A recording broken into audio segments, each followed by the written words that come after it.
Assalamualaikum warahmatullahi wabarakatuh. Selamat pagi. Waalaikumsalam warahmatullahi wabarakatuh. Pagi Pak. Pagi Pak.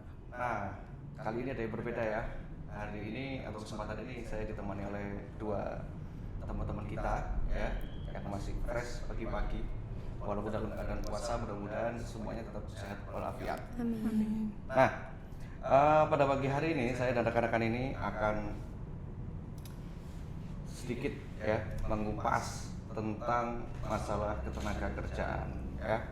Kalau di beberapa pertemuan sebelumnya kita sudah belajar tentang hukum bisnis dalam kaitannya dengan bagaimana aspek-aspek perjanjian bisnis, bagaimana kemudian dari perjanjian itu lahir sebuah entitas hukum ya, yang kita sering kenal dengan perseroan terbatas, atau mungkin ada badan usaha yang non badan hukum ya. Nah, kemudian dari beberapa entitas itu kita juga sudah bahas bagaimana tentang kerjasama usaha ya. Ada yang joint venture, ada yang franchise bahkan ya. Nah, tapi semua itu tidak lepas dari aktor bisnisnya itu siapa gitu ya. Udah pasti sebagai aktor di dalam dunia bisnis itu adalah kalau enggak pengusahanya ya tenaga kerjanya. Nah, hari ini kita akan kupas masalah ketenaga kerjaan. Oke. Nah, dari teman-teman kita yang ada di sini barangkali nanti bisa mewakili rekan-rekan semua yang ada di rumah ya. Nah, pertanyaan-pertanyaan mereka itu apa saja? Saya akan coba jawab. Mari kita mulai. Nah, siapa duluan nih yang mau mulai? Saya ya Pak. Oke, silahkan. Kenalkan dulu siapa namanya. Perkenalkan, nama saya Fania. Saya dari kelas akuntansi B R1. Oke, Fania. Silahkan, apa yang mau ditanyakan? Gini Pak, jadi kan saya masih bingung. Bisakah Bapak menjelaskan apa yang dimaksud dengan ketenaga kerjaan itu Pak? Ya, jadi ketenaga kerjaan itu sederhananya bisa kita pahami adalah segala hal yang berhubungan dengan tenaga kerja ya, baik pada waktu sebelum, pada saat dia bekerja, atau bahkan setelah dia bekerja. Jadi kalau misalkan sebelum itu biasanya kan kalian dimulai dengan tahapan rekrutmen ya. Iya. Kemudian pada waktu setelah rekrutmen itu kalian harus sign kontrak dulu ya. Biasanya ada perjanjian kerja di sana yang harus kalian baca dan sepakati. Selanjutnya pada saat sedang bekerja pun masih ada aspek hukumnya di sana. Ada hak-hak kalian ya sebagai pekerja itu apa aja yang bisa kalian peroleh ya. Misalnya terkait dengan pengupahan, waktu kerja ya, termasuk misalnya yang perempuan nih khususnya hak-hak khusus seperti pada saat haid atau misalkan hamil, atau mungkin pada saat bagaimana lembur ya, apa yang bisa kalian peroleh pada saat lembur, misalnya ada upah lembur dan seterusnya gitu ya. Dan terutama perempuan berhak atas perlindungan ya, perlindungannya baik itu secara fisik ya, terutama bagi para tenaga kerja yang biasanya bekerja di pabrik ya, yang masuk shift malam itu ya. Nah, seperti apa tuh perlindungannya? Nah, di sana ada aspek hukum. Dan kalau misalkan setelah bekerja pun, atau misalnya terjadi pemutusan hubungan kerja, nah apa aja tuh yang perlu diperhatikan? Semuanya ada aspek hukumnya. Nah, keseluruhan dari mulai pada saat sampai dengan setelah bekerja itu yang kita sebut dengan ketenaga kerjaan. Oke. Ya. Perkenalkan, nama saya Sukma Faradila Putri Pangestu dari kelas akuntansi BR1. Mau tanya Pak, apakah sama tenaga kerja dengan pekerja? Oke. Jadi kalau kita berbicara tentang tenaga kerja dan pekerja apakah sama ya. Jadi tenaga kerja pada dasarnya adalah setiap orang yang mampu melakukan suatu pekerjaan untuk menghasilkan barang dan jasa ya. Sekali lagi kita bisnis itu kan orientasinya adalah menghasilkan barang dan atau jasa ya. Baik untuk kebutuhannya sendiri ataupun untuk kebutuhan orang banyak. Itu yang namanya tenaga kerja. Nah, kalau pekerja itu apa? Pekerja itu adalah setiap orang yang bekerja dengan menerima upah atau imbalan ya dari pengusaha atau pemberi kerja ya. Jadi kalau misalkan kalian nih bekerja di suatu perusahaan gitu ya, berarti kalian itu tenaga kerja atau pekerja. Nah, masuk dalam pengertian kedua-duanya, tapi secara spesifik kita sebut adalah pekerja, ya. Ya, selanjutnya. Saya mau tanya lagi Pak, Ya. itu lalu siapa yang pemberi kerja dan apakah sama pengusaha dengan perusahaan? Oke, pertanyaan menarik ya. Ya. Jadi yang namanya pemberi kerja itu bisa berupa orang perorangan ya. Bisa juga berupa badan hukum ya. Badan usaha yang berbadan hukum maksud saya di sini. Tapi ada juga yang badan-badan sosial yang berbadan hukum. Misalnya Anda bekerja untuk suatu yayasan misalnya gitu ya. Nah, ya mereka inilah yang kita sebut sebagai pemberi kerja. Ya. Yang pasti adalah mereka ini memberikan suatu imbalan ya atas kerja daripada para pekerjanya itu ya. Pertanyaan selanjutnya tadi apa? Bisa dulu. Apakah sama pengusaha dan perusahaan? Oh ya, oke. Apakah sama antara pengusaha dengan perusahaan? Menarik ya.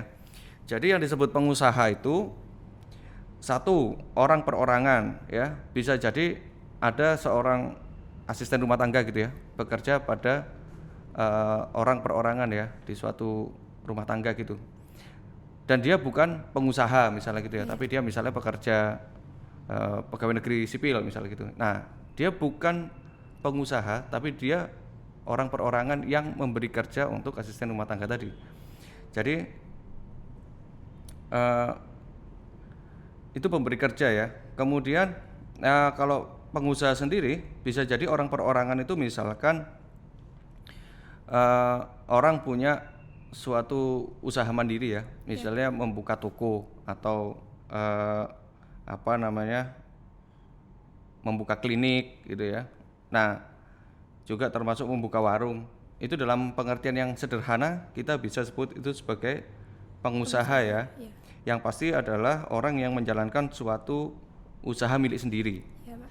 Nah, kemudian ada juga pengusaha itu dalam pengertian perusahaan. Jadi kalau perusahaan itu berarti adalah setiap bentuk usaha yang baik itu berbadan hukum ataupun tidak ya, baik itu bentuknya PT ataupun CV ya, atau bentuk yang lainnya misal persekutuan perdata lainnya atau firma gitu ya. Nah, yang pasti mereka ini sama-sama mempekerjakan pekerja dengan membayar upah atau imbalan. Jadi beda ya, bisa jadi pengusaha itu orang perorangan, bisa juga badan usaha. Oke. Mau tanya lagi Pak, Ya. hubungan kerja itu sendiri bagaimana ya Pak? Oke, menarik ya. Jadi kita sering ya dengar kayak kata misalnya pemutusan hubungan kerja, tapi kita tahu nggak sih apa itu hubungan kerja gitu kan? Nah, hubungan kerja itu adalah hubungan antara pekerja dengan pemberi kerja ya, dalam hal keduanya ini membuat suatu perjanjian kerja ya, di mana ada unsur-unsur berupa berarti ada pekerjaannya, ada perintahnya ya, dan juga ada upahnya. Udah pasti kalau kita ngomongin tenaga kerja itu nggak lepas dari pengupahan ya.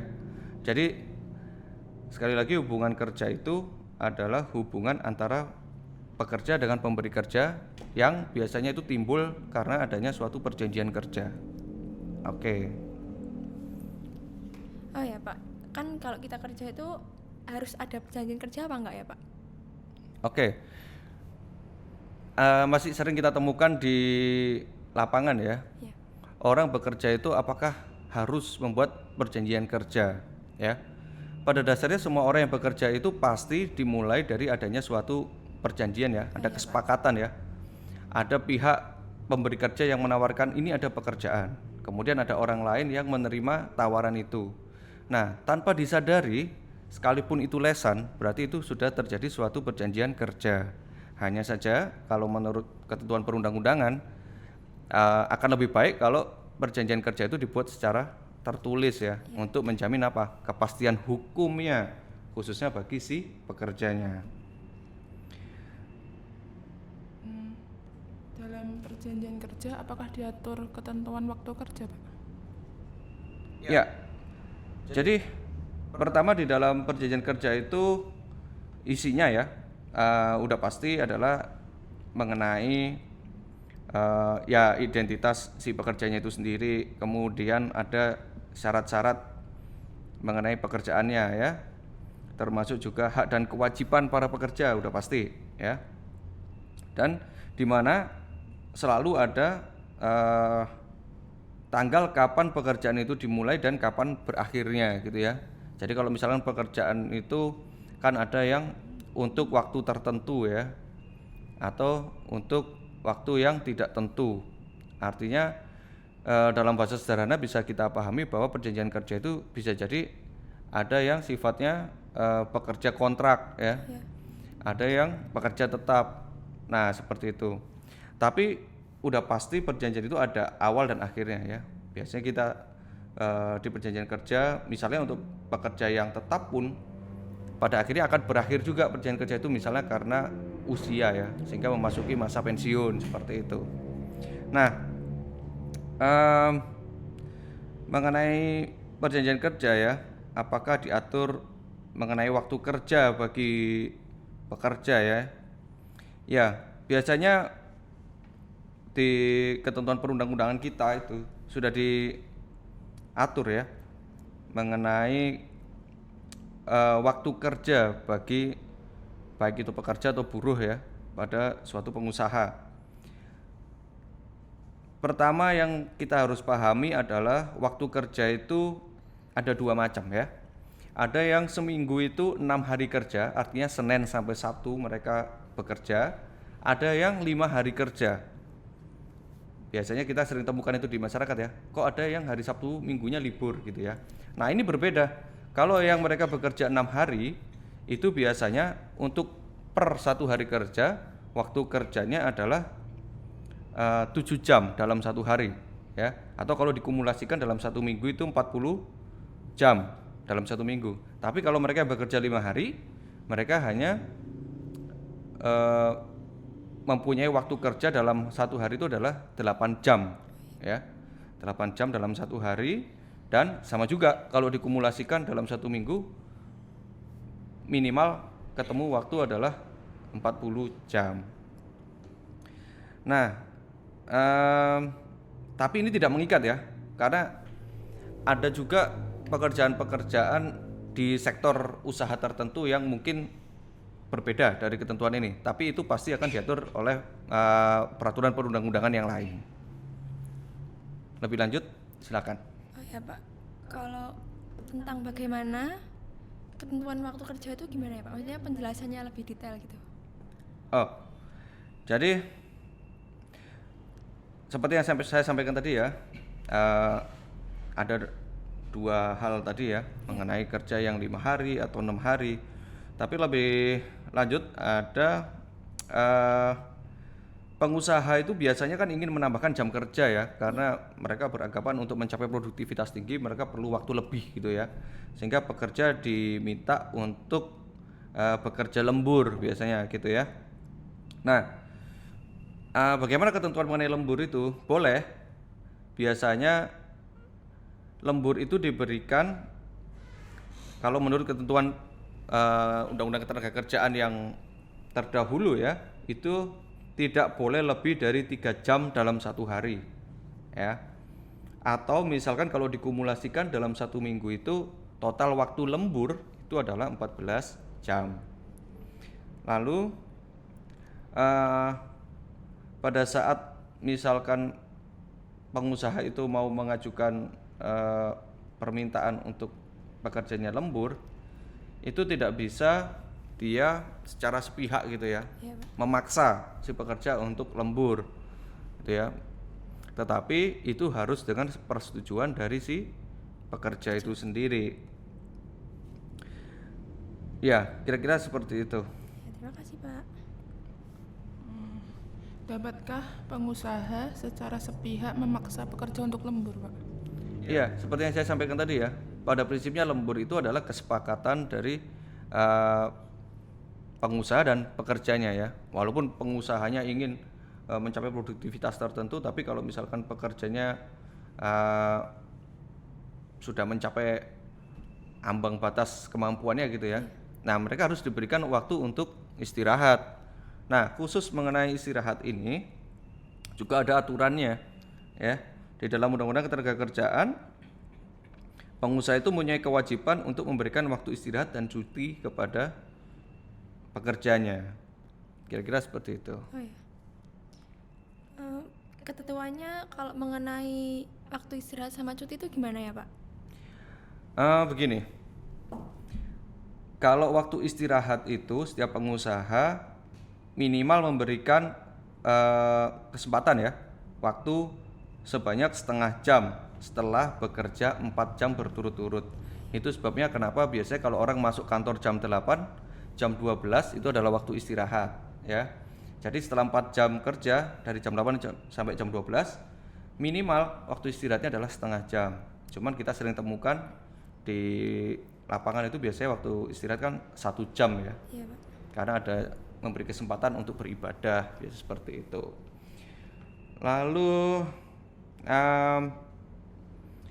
ada juga waktu istirahat itu yang sifatnya mingguan ya. Jadi dalam 1 minggu pekerja itu harus memberikan waktu istirahat sebanyak 1 hari ya. Itu sebabnya kenapa kalau kita kerja full 6 hari kerja, berarti hari Minggu itu adalah hari liburnya. Tapi kalau kita bekerja full 5 hari dalam 1 minggu, berarti hari liburnya adalah hari Sabtu dan Minggu. Nah, itu yang kita sebut sebagai waktu istirahat mingguan ya. Dan ditambah satu lagi, ada juga, maaf ya, nah ada lagi juga yang jadi pengusaha itu juga memberikan waktu istirahat dalam 1 tahun ya, yang biasa kita kenal dengan istilah cuti tahunan. Nah, dalam 1 tahun itu berapa banyak sih hak kita untuk ambil cuti gitu ya. Nah, minimal waktu cuti yang diberikan itu adalah sebanyak 12 hari kerja dalam 1 tahun. Dan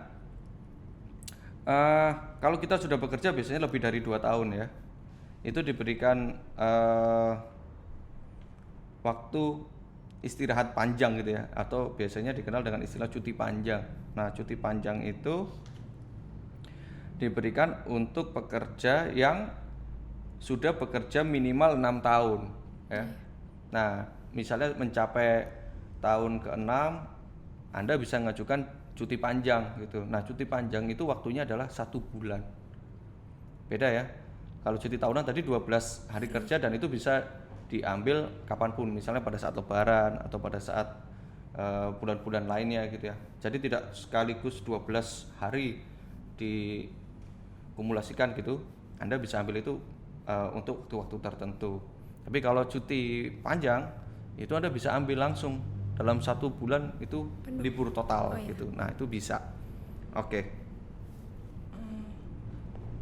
Bagaimana jika di sela-sela pekerjaan pekerja ingin melakukan ibadah, izinnya gimana ya, Pak? Oke.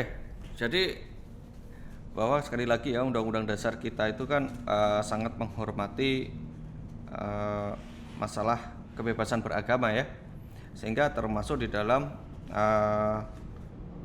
berusaha, pengusaha juga berkewajiban untuk memberikan kesempatan kepada pekerjanya untuk melakukan perintah agama ya, khususnya ibadah.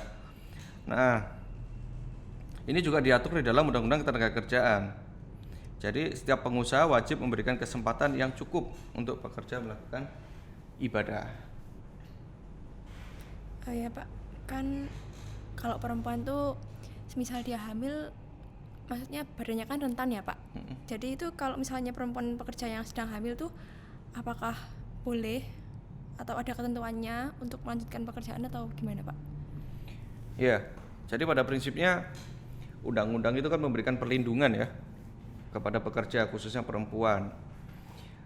dalam kondisi hamil perempuan itu masih bisa melakukan pekerjaannya.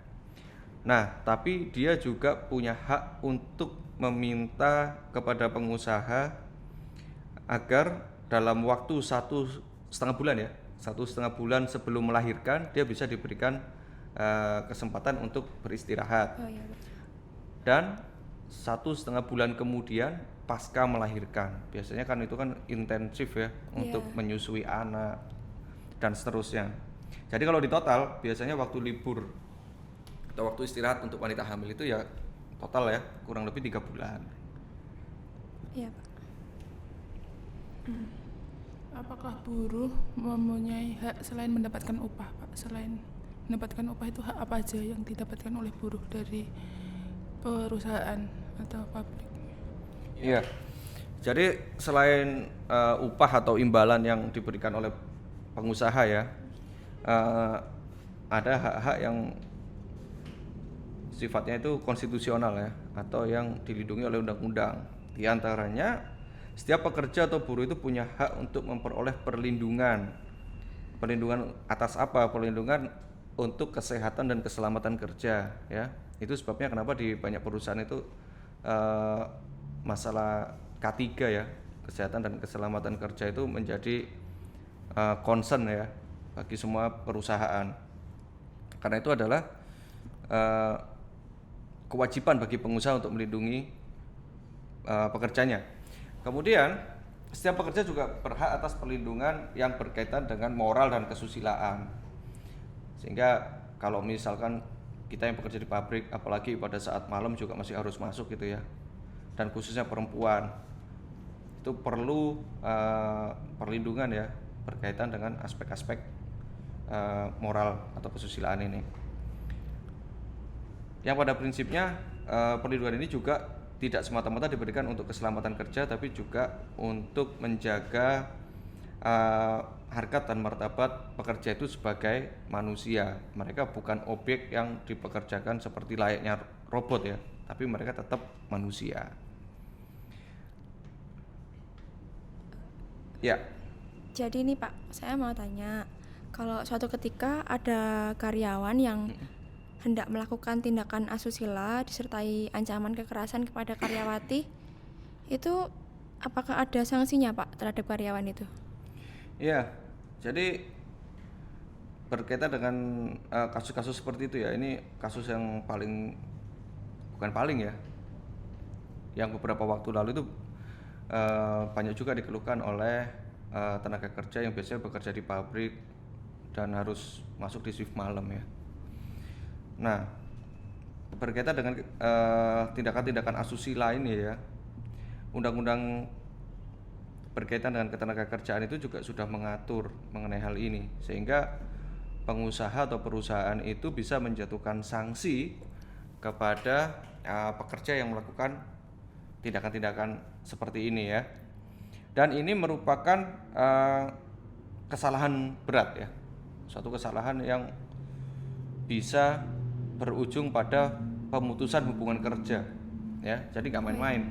Jadi perusahaan kalau mendapati pekerjanya melakukan tindakan-tindakan asusila itu bisa diancam dengan pemutusan hubungan kerja.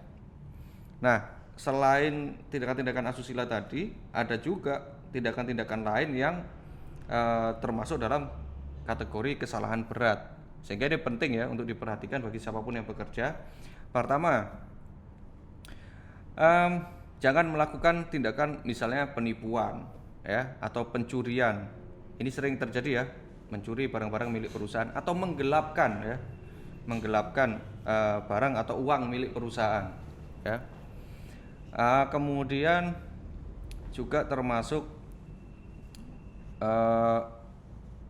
mengkonsumsi narkoba ya, atau meminum minuman keras beralkohol pada saat jam-jam kerja gitu ya, yang udah pasti itu akan mempengaruhi kesadaran dari si pekerja sendiri. Ancamannya adalah keselamatan kerja ya, udah pasti keselamatan kerja bisa sangat terganggu ya di sana, dan produktivitas sudah pasti menurun. Kemudian jangan melakukan tindakan-tindakan asusila seperti yang tadi ditanyakan. Oke. Bahkan ancaman tadi, nah itu menarik ya. Ancaman itu suatu tindakan yang bisa berujung pada sanksi pidana ya. Jadi kekerasan itu juga jangan pernah dilakukan di tempat kerja. Misalkan sekalipun kita semarah-marahnya gitu ya, sebisa mungkin kita tetap dalam kepala dingin ya, menyelesaikan segala sesuatu sehingga tidak sampai terjadi misalnya penganiayaan, baik itu dilakukan kepada sesama rekan kerja atau kepada atasannya ya. Kekerasan bukan cuma fisik, itu termasuk tadi tindakan pengancaman itu juga merupakan kekerasan psikis ya. Iya, Pak. Intimidasi, ancaman, tindakan kekerasan dan lain-lain itu juga termasuk kesalahan berat. Bahkan misalkan yang mungkin kita nggak pernah pikirkan ya, kita membiarkan barang milik perusahaan gitu ya, atau misalkan rekan kita dalam kondisi bahaya gitu ya, itu pun juga merupakan suatu kesalahan berat. Sementara kita tahu misalkan rekan kerja kita itu sedang terancam keselamatannya, atau barang milik perusahaan ini bisa terancam keutuhannya gitu ya. Kalau barang milik perusahaan rusak, udah pasti itu adalah suatu tindakan yang merugikan perusahaan. Tinggal seberapa fatalkah gitu ya kerusakan itu, atau seberapa material nilai kerugian perusahaan itu akan menentukan sanksinya. Dan itu memungkinkan seseorang untuk diputus ya hubungan kerja dengan perusahaannya. Ya, yang lain kira-kira apa? Apakah bisa sebuah perusahaan atau pabrik menahan surat-surat atau ijazah milik karyawan yang sudah keluar, Pak? Nah, itu juga sering ditanyakan ya. Jadi apakah perusahaan itu bisa menahan surat-surat dari pekerjanya? Biasanya pada saat kita bekerja tanda tangan kontrak itu kan ada beberapa perusahaan yang meminta kita untuk menyerahkan gitu ya, misalnya ijazah pendidikan kita yang terakhir misalnya gitu ya, sebagai jaminan selama kita bekerja. Nah, terkait masalah ini sebenarnya tidak ada ketentuan di dalam Undang-Undang Ketenagakerjaan ya. Tetapi sekali lagi ini basicnya adalah perjanjian ya. Sehingga kalau misalkan kedua belah pihak baik pemberi kerja atau pekerjanya sepakat untuk melakukan hal ini ya, si pekerja sepakat untuk menyerahkan surat-surat berharganya tadi termasuk ijazah gitu ya, dan si pemberi kerja juga sepakat untuk menerima surat-surat yang berharga tadi itu sampai batas waktu kapan, misalnya sampai batas waktu pekerjaannya selesai gitu. Nah, ketika pada saat batas waktu hubungan kerjanya berakhir karena perjanjian kerja juga berakhir, maka surat-surat itu harusnya dikembalikan. Nah, yang menjadi masalah kan di tengah-tengah pada saat perjanjian kerja belum berakhir, biasanya pekerja ini melakukan pemutusan hubungan kerja. Bisa jadi karena atas permintaan sendiri ya, misalnya mengundurkan diri, atau bahkan bisa jadi PHK itu dilakukan oleh perusahaan karena ada kesalahan berat yang dilakukan oleh pekerja tadi. Nah, ketika yang terjadi seperti ini, maka sebaiknya perusahaan menyerahkan itu dengan itikat baik ya, karena salah satu yang menjadi concern dari hukum perjanjian adalah semuanya harus dilakukan dengan itikat baik ya, tidak boleh ada paksaan gitu kan. Selalu kan di perjanjian itu ada kata-kata bahwa surat pernyataan ini misalnya gitu ya, atau perjanjian ini ditandatangani dengan keadaan sadar gitu ya, tidak sedang dalam paksaan pihak manapun misalnya. Nah, seharusnya seperti itu. Tetapi kalau misalkan sudah diminta dengan cara yang baik-baik gitu ya, sudah cara kekeluargaan yang dikedepankan, tetapi misalnya perusahaan tetap tidak mau menyerahkan, menahan gitu ya surat-surat itu tanpa adanya alasan yang bisa dipertanggungjawabkan, apa yang bisa kita lakukan? Ya berarti kita harus menempuh cara hukum untuk meminta itu gitu ya. Yang pasti yang namanya perjanjian, pada saat berakhir perjanjiannya semuanya harus diselesaikan dengan itikat baik. gitu ya. Iya, Pak. Ya, kira-kira itu kita mungkin sudah masuk di akhir sesi ya, karena waktu juga yang membatasi. Kita ketemu lagi di sesi berikutnya. Oh iya, Pak, saya mau tanya lagi. PHK yang seperti apa yang tidak boleh dilakukan oleh perusahaan itu gimana, Pak? Iya, jadi khusus mengenai PHK ini juga ada ketentuannya ya di dalam undang-undang. Jadi kalau tadi kita sempat singgung bahwa kesalahan berat itu bisa dijatuhi sanksi berupa pemutusan hubungan kerja. Nah, tapi dalam hal ini PHK itu banyak alasan ya bagi si pemberi kerja untuk memutuskan hubungannya dengan pekerjanya. Bisa jadi karena perusahaan itu ingin menutup usahanya juga bisa. Karena misalnya suatu alasan perusahaannya diakuisisi oleh perusahaan lain, ya bisa jadi. Atau memang betul-betul ingin menghentikan usahanya, ya. Dan ada juga PHK yang menurut undang-undang itu tidak boleh dilakukan dengan alasan-alasan tertentu. Misalnya berkaitan dengan kalau seandainya pekerja itu misalkan dalam keadaan sakit ya, nah sakit yang seperti apa yang bisa mengakibatkan pemutusan hubungan kerja ya. Kalau seandainya pekerja itu sakit lebih dari 12 bulan secara terus-menerus, artinya dibuktikan dengan surat keterangan dari dokter misalnya ya, atau pihak rumah sakit yang menyatakan dia memang sudah tidak bisa lagi bekerja, itu bisa dilakukan pemutusan hubungan kerja.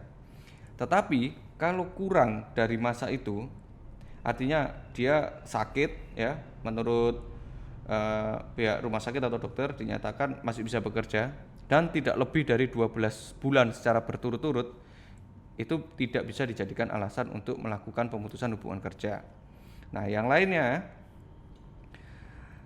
kalau misalkan pekerja itu ya mendapatkan tugas dari negara gitu ya, mewakili negara untuk kepentingan tertentu gitu ya, di ajang-ajang internasional misalnya, sehingga dia tidak bisa masuk pada hari-hari kerja gitu ya, itu juga tidak bisa menjadi alasan bagi dia untuk di PHK karena dia mewakili kepentingan negara ya.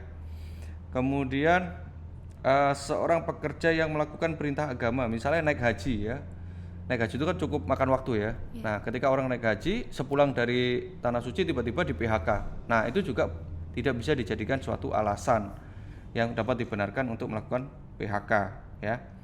Termasuk pekerja yang izin untuk menikah gitu, Pak saya nggak masuk, saya pengen nikah gitu, habis nikah tahu-tahu di PHK, nah itu juga nggak bisa dijadikan alasan ya. Termasuk mereka yang sedang hamil atau bahkan melahirkan ya, itu juga nggak bisa orang dengan alasan itu di PHK kayak gitu. Ya, makasih, Pak. Saya mau tanya lagi, Pak. Hak-hak apa saja yang diterima oleh karyawan yang terkena PHK dan hak apa saja yang diterima oleh karyawan setelah mengundurkan diri? Apakah ada bedanya atau sama? Gimana aturannya? Jadi yang mengundurkan diri ya. Oke. Jadi pekerja yang mengundurkan diri itu masih punya hak nggak sih? Kalau tadi di awal saya bilang ya bahwa ketenagakerjaan itu kan meliputi sebelum, pada saat, atau bahkan setelah bekerja. Nah ini kita ngomongin pada fase yang setelah bekerja ya.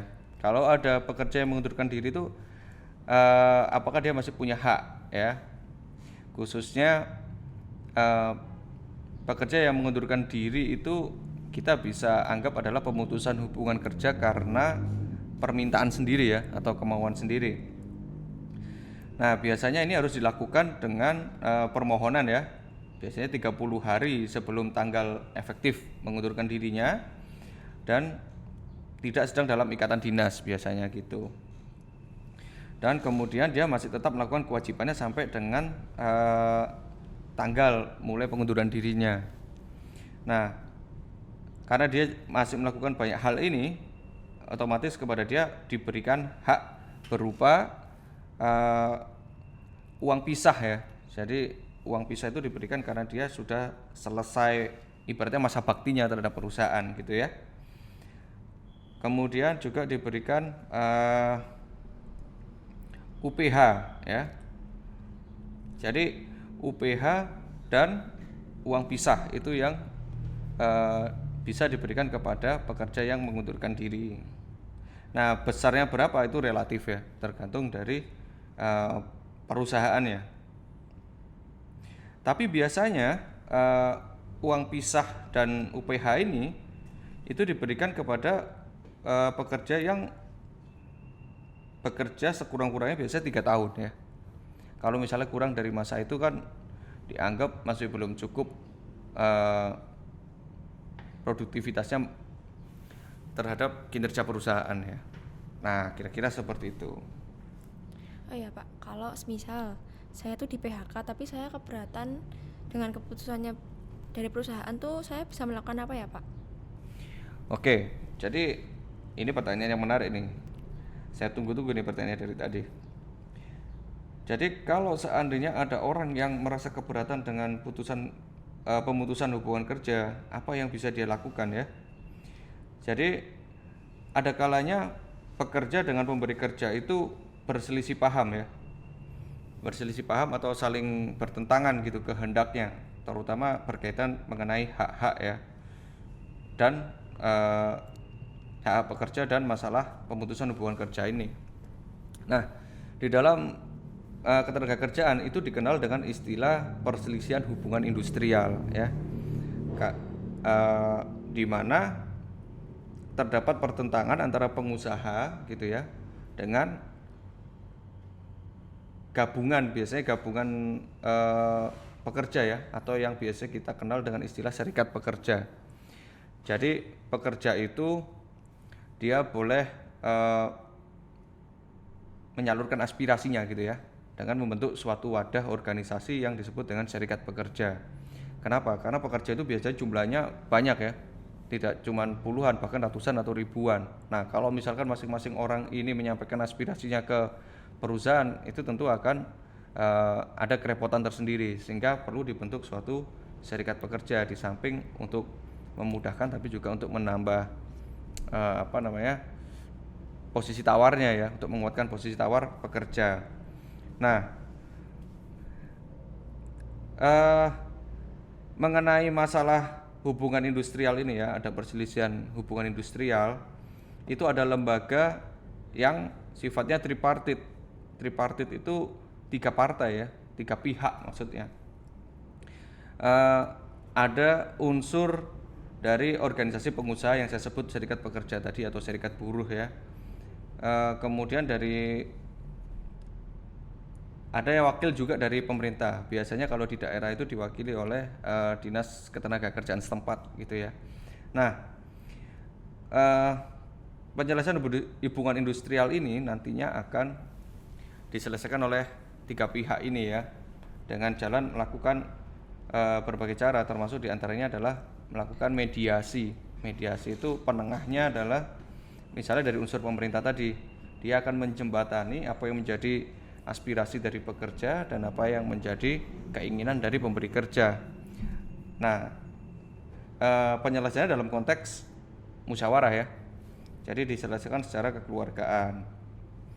Nah, harapannya dari sana nanti muncul kesepakatan-kesepakatan yang bisa dicapai oleh kedua belah pihak, yang nanti itu akan dibuat semacam putusan ya, hasil mediasinya seperti apa, dan itu ada konsekuensi hukumnya bagi para pihak kalau melanggar hasil mediasi tadi. Nah, kira-kira seperti itu. Oh, ya. Jadi kalau misalkan Anda tidak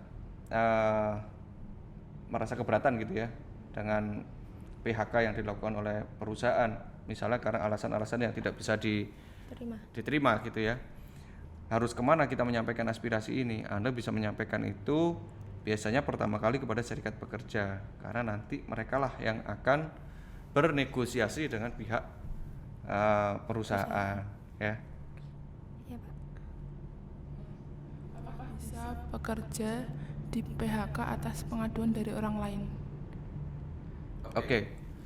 Nah, apakah pekerja bisa di PHK dari pengaduan orang lain? tentu saja hal-hal yang seperti ini eh, perlu langkah panjang ya. Artinya tidak bisa kemudian informasi yang sifatnya sepihak itu menjadi alasan pembenar bagi seseorang untuk kemudian dilakukan pemutusan hubungan kerja. Apalagi kalau sifatnya itu karena masalah pribadi ya antar sesama rekan pekerja. Ini bukan suatu alasan untuk bisa mem-PHK seseorang. Tapi kalau ini menjadi informasi awal adanya dugaan-dugaan pelanggaran-pelanggaran berkaitan dengan kewajibannya sebagai pekerja, ini memungkinkan sampai pada tahapan pemutusan hubungan kerja ya. Tentunya tidak lantas kemudian informasi itu langsung dijadikan dasar begitu saja, tetapi harus dengan serangkaian misalnya tindakan untuk memanggil yang bersangkutan, memintai keterangan ya, bahkan diperlukan mungkin penyelidikan ya terhadap kebenaran informasi ini. Kalau informasi ini betul dan bisa dibuktikan bahwa dari informasi awal ini ada perbuatan-perbuatan yang memang betul-betul melanggar hukum atau merugikan pihak perusahaan, maka ini bisa menjadi alasan untuk terjadinya PHK. Artinya pengaduan tadi itu hanya menjadi informasi awal ya, informasi awal adanya misalnya tindakan-tindakan kecurangan atau perbuatan melanggar hukum. Ya, saya kira itu ya. Oke, terima kasih.